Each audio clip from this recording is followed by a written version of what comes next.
എല്ലാവർക്കും നമസ്കാരം. ഞാൻ Vineetha. Welcome back to Vini easy recipe. ഇന്ന് നമ്മൾ ഉണ്ടാക്കാൻ പോണത് സോയ ചങ്ക്സ് കൊണ്ടുള്ള കീമ കറിയാണ്. നമ്മുടെ ചപ്പാത്തിക്ക് പറ്റിയൊരു കറിയാണ് കേട്ടോ. അപ്പോൾ എല്ലാവരും ഒന്ന് ചെയ്ത് നോക്കണം. എല്ലാവർക്കും ഇഷ്ടപ്പെടുകയാണെങ്കിൽ എൻ്റെ ചാനൽ ഒന്ന് സബ്സ്ക്രൈബ് ചെയ്യുക, ലൈക്ക് ചെയ്യുക, അതുപോലെ ഷെയർ ചെയ്യുക. അപ്പോൾ നമുക്ക് പോയിട്ട് എങ്ങനെയാണ് സോയ ചങ്ക്സ് കൊണ്ടുള്ള കീമ കറി ഉണ്ടാക്കാൻ നോക്കാം. ഒരു 15 മിനിറ്റ് നേരം മുമ്പ് ഇത്തിരി ചൂടുവെള്ളത്തിൽ ഇട്ട് വെച്ചാൽ കേട്ടോ ഈ സോയ ചങ്ക്സ്. അതൊന്ന് പിഴിഞ്ഞെടുക്കാം നമുക്ക് ആദ്യം. നന്നായിട്ട് നല്ല ഇറുക്കെ പിഴിഞ്ഞെടുക്കാം. തീരെ വെള്ളം പാടില്ല. അപ്പോൾ നമുക്ക് എല്ലാ സോയ ചങ്ക്സും പിഴിഞ്ഞെടുക്കാം. അപ്പോൾ നമ്മൾ എല്ലാ സോയ ചങ്ക്സും നന്നായി പിഴിഞ്ഞെടുത്തു. ഇനിയൊന്നും മിക്സിയിലിട്ടിട്ടേ ഒന്ന് വെറുതെ ഒന്ന് കറക്കിയെടുക്കാം. വല്ലാണ്ട് പൊടിയൊന്നും വേണ്ട, വെള്ളവും ചേർക്കണ്ട, ഒന്ന് കറക്കിയെടുത്താൽ മതി. അപ്പോൾ എല്ലാ സോയ ചങ്ക്സും ഇതേപോലെ നന്നായിട്ട് ഇത് കണ്ടില്ലേ, ഇതേപോലെ പൊടിച്ചെടുക്കുക. നമുക്ക് കീമയുടെ കറിയല്ലേ ഉണ്ടാക്കണത്. അപ്പോൾ ഞാനൊരു പാൻ അടുപ്പത്ത് വെച്ചിട്ടുണ്ട്. അതിലേക്ക് ഒരു 4 ടേബിൾ സ്പൂണോളം റീഫൈൻഡ് ഓയിൽ ഒഴിച്ചു കൊടുത്തു. ഇനി നമ്മൾ അതിലേക്ക് ഇടുന്നത് 2 പട്ടയുടെ കഷ്ണമാണ്, അതിട്ട് കൊടുത്തു. ഇനി ഒരു 4-5 കരയാമ്പൂ ഇട്ട് കൊടുത്തു. ഒരു 3-4 മണി കുരുമുളക് ഇട്ട് കൊടുക്കുക. ഞാനിതിലേക്ക് ഒരു 3-4 നാളികേരത്തിൻ്റെ പൂള് ഇങ്ങനെ അരിഞ്ഞ് വെച്ചിട്ടുണ്ടായിരുന്നു. നമ്മൾ പായസത്തിലൊക്കെ ഇടില്ലേ, അതുപോലെ അതൊന്ന് ഇട്ട് നന്നായിട്ട് വഴറ്റി കൊടുക്കുക. ഒരു ചെറിയ ചുവന്ന കളർ വരുമ്പോൾ നമുക്കതിലേക്ക് ഉള്ളി ചേർക്കാം. ഉള്ളി ഞാൻ ഒരു വലിയ സവോളയാണ് എടുത്തേക്കുന്നത്. വലിയ സവോള ഒരെണ്ണം അല്ലെങ്കിൽ 2 സവോള ചെറുതായിട്ട് അരിഞ്ഞിട്ട് ഇട്ട് കൊടുക്കുക. അതിലേക്ക് ഒരു 3 പച്ചമുളകും കീറിയത് ഇട്ട് കൊടുത്തു. അപ്പോൾ നമ്മൾ ഉള്ളി ഇട്ട് കൊടുത്തു. ഇനി നന്നായിട്ടൊന്ന് വഴറ്റി കൊടുക്കാം. ഒരു പ്രാവശ്യം ഒന്ന് വഴറ്റിയതിന് ശേഷം നമുക്ക് അതിലേക്ക് ഒരു വലിയ കഷ്ണം ഇഞ്ചി ഞാൻ ചതച്ച് വെച്ചിട്ടുണ്ട്, അതിട്ട് കൊടുക്കാം.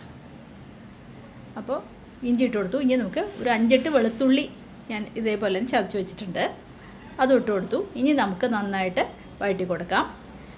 ഒന്ന് വേഗത്തിൽ വാടാൻ വേണ്ടിയിട്ട് നമുക്ക് കുറച്ച് ഉപ്പിട്ട് കൊടുക്കാം. എല്ലാം നല്ലോണം മിക്സ് ചെയ്തിട്ട് നമുക്ക് 2 മിനിറ്റ് അടച്ചു വയ്ക്കാം കേട്ടോ. അപ്പോൾ ഒന്ന് ഉള്ളി വാടി കിട്ടും. ഇപ്പോൾ 2 മിനിറ്റ് കഴിഞ്ഞു, നമുക്ക് തുറന്ന് നോക്കാം. ഇപ്പോൾ ഉള്ളി കുറച്ച് ചെറുതായിട്ട് വാടിയിട്ടുണ്ട്. ഇനി ഒന്നും കൂടി വഴറ്റി കൊടുക്കാം. നമുക്കൊരു ഉള്ളി ഒരു ചുവപ്പ് കളറാവണം, അതിന് വേണ്ടിയിട്ട് നന്നായിട്ട് വഴറ്റി കൊടുക്കുക. ഇപ്പോൾ ഒരുവിധം ചുവന്ന കളറായിട്ടുണ്ട്. അതിലേക്ക് നമുക്ക് തക്കാളി അരിഞ്ഞു വെച്ചിട്ട് കൊടുക്കാം.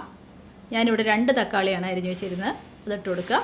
ഒന്ന് മിക്സ് ചെയ്തിട്ട് നമുക്ക് വീണ്ടും ഒരു 3-4 മിനിറ്റ് അടച്ചു വയ്ക്കാം. തീ താത്തി വെച്ചോളൂ.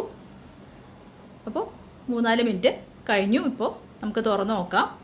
നമ്മുടെ തക്കാളിയൊക്കെ കണ്ടില്ലേ, വെന്ത് കഴിഞ്ഞു. ഇനി ഒന്ന് നന്നായിട്ട് മിക്സ് ചെയ്ത് കൊടുക്കാം. നന്നായിട്ട് ഇങ്ങനെ ഉടച്ചു കൊടുക്കാം. ഇതിലേക്ക് നമുക്ക് ഒരു 1/4 ടീസ്പൂൺ മഞ്ഞൾപ്പൊടി ഇട്ട് കൊടുക്കാം. പിന്നെ 1 ടീസ്പൂൺ മല്ലിപ്പൊടി ഇട്ട് കൊടുക്കാം. പിന്നെ 1 ടീസ്പൂൺ നല്ല മുളക് പൊടി ഇട്ട് കൊടുക്കാം. പിന്നെ 1 ടീസ്പൂൺ കാശ്മീരി മുളക് പൊടി ഇട്ട് കൊടുക്കാം. പിന്നെ ഇട്ട് കൊടുക്കുന്നത് ഗരം മസാലയാണ്. ഗരം മസാല ഞാൻ 1 ടീസ്പൂൺ ഇട്ട് കൊടുക്കുന്നുണ്ട്. എന്നിട്ട് നമുക്ക് ഈ മസാല നല്ലോണം വഴറ്റി കൊടുക്കാം. നല്ലോണം മസാല മൂക്കണം, അതുവരെ നന്നായിട്ട് വഴറ്റി കൊടുക്കുക. നന്നായിട്ട് മിക്സ് ചെയ്ത് ഇങ്ങനെ നല്ല മണം വരുന്നുണ്ട്. ഇനി നമുക്ക് അതിലേക്ക് ഒരു ഇതള് കറിവേപ്പില ഇട്ട് കൊടുക്കാം. എന്നിട്ട് ഒന്നുകൂടി ഒന്ന് നമുക്ക് വഴറ്റാം. ആ കറിവേപ്പില ഒന്ന് വാടണ്ടേ, അതിന് വേണ്ടിയിട്ട് ഒന്നുകൂടി മിക്സ് ചെയ്ത് കൊടുക്കുക. ഇനി അതിലേക്ക് നമ്മൾ ഒഴിച്ചു കൊടുക്കുന്നത് 2 സ്പൂണോളം നമ്മുടെ തൈരാണ്. അപ്പോൾ തൈര് ഒഴിച്ചു കൊടുത്തിട്ട് തീ നല്ലോണം താത്തി വെച്ചോളൂ. എന്നിട്ട് നന്നായിട്ട് വഴറ്റി കൊടുക്കുക. നല്ലോണം നമ്മുടെ മസാലയിൽ ഈ തൈരും കൂടി നന്നായിട്ട് മിക്സ് ആവണം.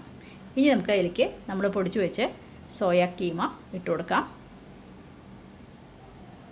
ഇട്ട് കൊടുത്തതിന് ശേഷം നല്ലോണം മിക്സ് ചെയ്യണം.